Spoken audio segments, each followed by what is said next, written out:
Chapter 6 രാജകീയ അഹങ്കാരത്തിൻ്റെ പതനവും ദൈവിക പ്രതീക്ഷയുടെ ഉദയവും. ഒന്നാമത്തെ ചോദ്യം, ഇസ്രയേൽ മക്കളുടെ പ്രവാസ കാലഘട്ടത്തിലെ ബാബിലോൺ രാജാവ് ആര്? അഹശ്വേരോഷ്. സക്സസ് ഒന്നാമൻ എന്ന പേരിലും അറിയപ്പെടുന്നു. BC 486 മുതൽ 465 വരെയാണ് ഭരണകാലഘട്ടം. എസ്തേറിൻ്റെ പുസ്തകത്തിലെ സംഭവങ്ങൾ നടന്ന കാലഘട്ടം ഏത്? BC 483-82 ആരംഭിച്ച് BC 473 വരെ നടന്ന കാലഘട്ടത്തിലെ നടന്ന സംഭവങ്ങളാണ് എസ്തേറിൻ്റെ പുസ്തകത്തിൽ കാണുന്നത്. മൂന്നാമത്തെ ചോദ്യം, ബാബിലോൺ സാമ്രാജ്യത്തിൻ്റെ ഭാഗങ്ങൾ ഏതൊക്കെ? ഹിന്ദുദേശം അഥവാ ഇന്ത്യ മുതൽ കൂശ് അഥവാ എത്യോപ്യ വരെയും ആഫ്രിക്കയുടെ ചില ഭാഗങ്ങൾ വരെയുമാണ് ബാബിലോൺ സാമ്രാജ്യത്തിൻ്റെ ഭാഗങ്ങൾ. നാലാമത്തെ ചോദ്യം, ബാബിലോൺ സാമ്രാജ്യത്തിൽ എത്ര സംസ്ഥാനങ്ങൾ ഉണ്ടായിരുന്നു? 127. ബാബിലോൺ രാജവാഴ്ചയുടെ അവിഭാജ്യ ഘടകം ആയിരുന്നതെന്ത്? രാജകീയ വിരുന്നുകൾ. അടുത്ത ചോദ്യം, എസ്തേറിൻ്റെ പുസ്തകത്തിൽ എത്ര വിരുന്നുകളുടെ വിവരണം കാണുന്നു? 7. എസ്തേറിൻ്റെ പുസ്തകത്തിലെ ഒന്നാമത്തെ വിരുന്ന് എവിടെ വെച്ച്, ആർക്കുവേണ്ടി, എത്ര ദിവസം? രാജസന്നിധിയിൽ അഥവായത് ശൂഷൻ രാജധാനിയിൽ രാജാവിൻ്റെ വാഴ്ചയുടെ 3-ാം ആണ്ടിൽ പാഴ്സ്യയിലെയും മേദ്യയിലെയും സേനാധിപന്മാർക്കും സംസ്ഥാനപതികൾക്കും വേണ്ടി 180 ദിവസത്തെ വിരുന്നായിരുന്നു ആദ്യത്തെ വിരുന്ന്. അടുത്ത ചോദ്യം, രണ്ടാമത്തെ വിരുന്ന് എവിടെ വെച്ച്, എത്ര ദിവസം, ആർക്കുവേണ്ടി? രണ്ടാമത്തെ വിരുന്ന് ശൂഷൻ രാജധാനിയിലെ ഉദ്യാനത്തിൻ്റെ പ്രാകാരത്തിൽ വെച്ച് 7 ദിവസം, അത് വലിയവരും ചെറിയവരുമായ സകല ജനത്തിനും വേണ്ടി നടന്നിരുന്നു. അടുത്ത ചോദ്യം, പാഴ്സിയിലെ ജനങ്ങൾ ഏത് വിഭാഗത്തിൽപ്പെട്ടവർ ആയിരുന്നു? സെമിറ്റിക് വിഭാഗത്തിൽപ്പെട്ടവർ. 10ാമത്തെ ചോദ്യം, ബാബിലോൺ സാമ്രാജ്യത്തിൻ്റെ ഉദ്യാന നഗരം എന്നറിയപ്പെടുന്നത് ഏത്? ശൂഷൻ രാജധാനിയാണ് ബാബിലോൺ സാമ്രാജ്യത്തിൻ്റെ ഉദ്യാന നഗരം. അഹശ്വേരോഷ് രാജാവിൻ്റെ ശീതകാല രാജധാനി എന്നും ശൂഷൻ രാജധാനി അറിയപ്പെട്ടിരുന്നു. അടുത്ത ചോദ്യം, ബാബിലോൺ സാമ്രാജ്യത്തിൻ്റെ പ്രതാപം വിളിച്ചറിയിക്കുന്നതെന്ത്? രാജകീയ വിരുന്നുകളായിരുന്നു സാമ്രാജ്യത്തിൻ്റെ പ്രതാപം വിളിച്ചറിയിച്ചിരുന്നത്. അടുത്ത ചോദ്യം, ബാബിലോൺ സാമ്രാജ്യത്തിൻ്റെ ആഡംബരത്തിൻ്റെയും അഹങ്കാരത്തിൻ്റെയും പ്രകടനങ്ങൾ എന്തൊക്കെ? തൂണുകൾ, വിലയേറിയ കല്ലുകൾ പതിച്ച അകത്തളങ്ങൾ, രാജവീതിയിലെ നീല വെള്ള തിരശീലകൾ, സ്വർണ്ണ വെള്ളി പാനപാത്രങ്ങൾ, ഭക്ഷണപാനീയങ്ങൾ, വീഞ്ഞിൻ്റെ ധാരാളിത്തം ഇവയാണ് ആഡംബരത്തിൻ്റെയും അഹങ്കാരത്തിൻ്റെയും പ്രകടനമായി കാണുന്നത്. അടുത്ത ചോദ്യം, വസ്തി രാജ്ഞി കുറ്റാരോപിതയായതെങ്ങനെ? രാജ്ഞിയായ വസ്തി രാജധാനിയിൽ വെച്ച് സ്ത്രീകൾക്ക് ഒരു വിരുന്ന് കഴിച്ചു. വിരുന്നിൻ്റെ 7-ാം ദിവസം രാജാവ് മദ്യലഹരിയിൽ വസ്തി രാജ്ഞിയുടെ സൗന്ദര്യം വിരുന്നിൽ വരുന്നവരെ കാണിക്കുവാൻ രാജകിരീടം ധരിച്ച് രാജസന്നിധിയിൽ വരുവാനായിട്ട് കൽപ്പന നടത്തി.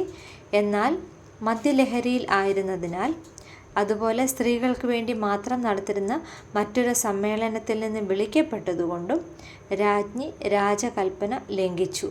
അങ്ങനെ അനുസരണക്കേട് കാട്ടിയതിനാൽ വസ്തി രാജ്ഞി കുറ്റാരോപിതയായി തീർന്നു.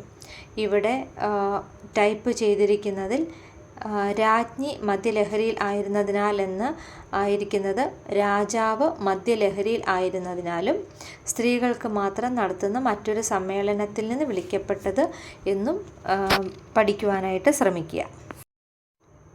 അടുത്ത ചോദ്യം, രാജാവിൻ്റെ ഉപദേഷ്ടാക്കൾ എത്രയുണ്ടായിരുന്നു? 3 പേരുടെ പേരാണ് പ്രത്യേകമായിട്ട് ബുക്കിൽ കൊടുത്തിരിക്കുന്നത്. മെമൂഖാൻ, കർഷേന, ഷേദാർ. മെമൂഖാൻ എന്ന ഉപദേഷ്ടാവ് അഹശ്വേരോഷ് രാജാവിന് നൽകിയ നിർദ്ദേശങ്ങൾ എന്തൊക്കെ? 3 നിർദ്ദേശങ്ങളാണ് നൽകിയത്. 1, വസ്തി രാജ്ഞിയെ പദവിയിൽ നിന്ന് നീക്കം ചെയ്യുക. 2, മറ്റൊരു രാജ്ഞിയെ തിരഞ്ഞെടുക്കുവാനുള്ള രാജകീയ ഉത്തരവിറക്കുക.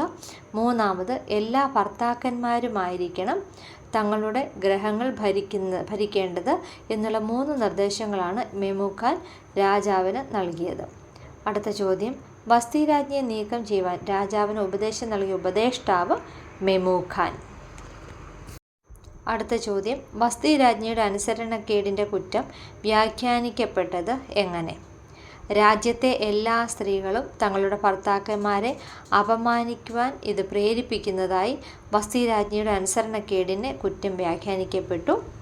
അതുപോലെ തന്നെ രാജ്ഞിയുടെ അനുസരണക്കേട് രാജാവിനോട് മാത്രമല്ല രാജ്യത്തിലെ സകല പ്രഭുക്കന്മാരോടും ജാതികളോടും ചെയ്ത അന്യായം എന്നാണ് വ്യാഖ്യാനിക്കപ്പെട്ടത്. അടുത്ത ചോദ്യം, വസ്തി രാജ്ഞി രാജകൽപ്പന ലംഘിക്കുവാൻ കാരണമെന്ത്? 3 കാരണങ്ങളാണ് ഉള്ളത്. 1, രാജാജ്ഞ മദ്യലഹരിയിൽ ആയിരുന്നതുകൊണ്ട്, അതായത് രാജാവ് മദ്യലഹരിയിലായിരുന്നതുകൊണ്ട് ഉള്ള കൽപ്പനയായതിനാൽ ലംഘിക്കുന്നു. 2ാമത്തെ പോയിന്റ്, സ്ത്രീകൾക്ക് മാത്രം നടത്തുന്ന മറ്റൊരു സമ്മേളനത്തിൽ നിന്ന് വിളിക്കപ്പെട്ടതുകൊണ്ട്, അതായത് രാജ്ഞി സ്ത്രീകൾക്ക് വേണ്ടി മാത്രം ഒരു രാജകീയ വിരുന്ന് കഴിച്ചിരുന്നു. രാജ്ഞി അങ്ങനെ വിരുന്നിലായിരുന്നതിനാൽ ആവാം രാജാവിൻ്റെ കൽപ്പനയെ ധിക്കരിക്കുവാൻ കാരണം. 3ാമത്തെ പോയിന്റ്, സൗന്ദര്യ പ്രദർശനം അപമാനകരമായി മാറിയേക്കാം എന്നതുകൊണ്ടോ ആയിരിക്കാം രാജ്ഞി രാജകൽപ്പന ലംഘിച്ചത്. അടുത്ത ചോദ്യം, എസ്തേറിൻ്റെ പുസ്തകം 1-ാം അധ്യായത്തിൽ നിന്ന് ഗ്രഹിക്കുന്ന കാര്യങ്ങൾ എന്തൊക്കെ? പേർഷ്യൻ സാമ്രാജ്യത്തിൽ സ്ത്രീകളുടെ സ്ഥാനം, രാജകീയ വിരുന്നുകളുടെ പ്രാധാന്യം, മദ്യപാനത്തിൻ്റെ സാംസ്കാരിക പ്രാധാന്യം, ഇതൊക്കെയാണ് എസ്തേറിൻ്റെ പുസ്തകം 1-ാം അധ്യായത്തിൽ നിന്ന് നാം ഗ്രഹിക്കുന്ന കാര്യങ്ങൾ. അടുത്ത ചോദ്യം, എസ്തേറിൻ്റെ പുസ്തകം 1-ാം അധ്യായം നൽകുന്ന വേദശാസ്ത്ര ചിന്തകൾ, തിയോളജിക്കൽ തോട്ട്സ് എന്തൊക്കെയാണ്? അവിടെ 4 പോയിൻ്റാണ് ഉള്ളത്. 1, ദൈവത്തിൻ്റെ സർവാധികാരം മനുഷ്യ അഹങ്കാരത്തെ തകർക്കുന്നു. 2, ദൈവികമായ ഒരുക്കത്തിൻ്റെ രഹസ്യങ്ങൾ. 3, രാജ്ഞിയുടെ അനുസരണക്കേടിനോടുള്ള പ്രതികരണം. 4, വസ്തി രാജ്ഞിയുടെ പ്രതികരണം. ഇങ്ങനെ 4 പോയിന്റുകളാണ് 1-ാം പുസ്തകം നൽകുന്ന തിയോളജിക്കൽ തോട്ട്സ് അല്ലെങ്കിൽ വേദശാസ്ത്ര ചിന്ത. അടുത്ത ചോദ്യം, എസ്തേറിൻ്റെ പുസ്തകം 1-ാം അധ്യായം നമ്മെ പഠിപ്പിക്കുന്ന 3 പ്രധാന പാഠങ്ങൾ എന്തൊക്കെ? 1, ദൈവം തൻ്റെ ജനത്തിനായി രഹസ്യമായി പ്രവർത്തിക്കുന്നു. 2, ദൈവം അഹങ്കാരത്തെ എതിർക്കുന്നു. 3, വിവേകവും അനുസരണവും സ്ത്രീകൾക്ക് അലങ്കാരമാണ്. ഈ 3 പോയിന്റുകളാണ് എസ്തേറിൻ്റെ പുസ്തകം 1-ാം അധ്യായം നൽകുന്ന 3 പ്രധാന പാഠങ്ങൾ. ഇത് തെറ്റിപ്പോവാതിരിക്കുക. ആദ്യത്തേത് നാം കണ്ടത് വേദശാസ്ത്ര ചിന്തകൾ ആണ്. അടുത്ത ചോദ്യം, ദൈവികമായ ഒരുക്കത്തിൻ്റെ രഹസ്യം എന്ന് എസ്തേറിൻ്റെ പുസ്തകത്തിൽ സൂചിപ്പിക്കുന്നത് എന്ത്?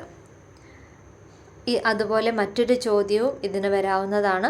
ഇത് ജോസഫിൻ്റെ ജീവിത സംഭവങ്ങളുമായി ചേർത്ത് വായിക്കാവുന്നതാണ്. ഏത്? വസ്തി രാജ്ഞിയുടെ അനുസരണക്കേട് അത് എസ്തേറിൻ്റെ രാജ്ഞിസ്ഥാനത്തേക്കും അതുവഴി യഹൂദ ജനത്തിൻ്റെ സംരക്ഷണത്തിനും വഴിയൊരുക്കുന്നു.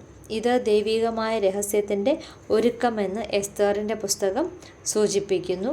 ഈ സംഭവത്തെ ജോസഫിൻ്റെ ജീവിത സംഭവങ്ങളോട് ചേർത്ത് വായിക്കാവുന്നതാണ്. അടുത്ത ചോദ്യം, അഹശ്വേരോശ് രാജാവിൻ്റെ ആഡംബരത്തെ ഉപമിച്ചത് ആരോട്? നെബുക്കദ്നേസർ രാജാവിനോട്. അഹശ്വേരോശ് രാജാവിൻ്റെ ആഡംബരത്തിൻ്റെ പ്രതീകമെന്ത്? രാജാവിൻ്റെ മദ്യപാനം. വസ്തി എന്ന പേരിൻ്റെ അർത്ഥം സുന്ദരി. ഇതോടുകൂടി 6-ാമത്തെ അധ്യായത്തിലെ ചോദ്യങ്ങൾ അവസാനിച്ചിരിക്കുന്നു.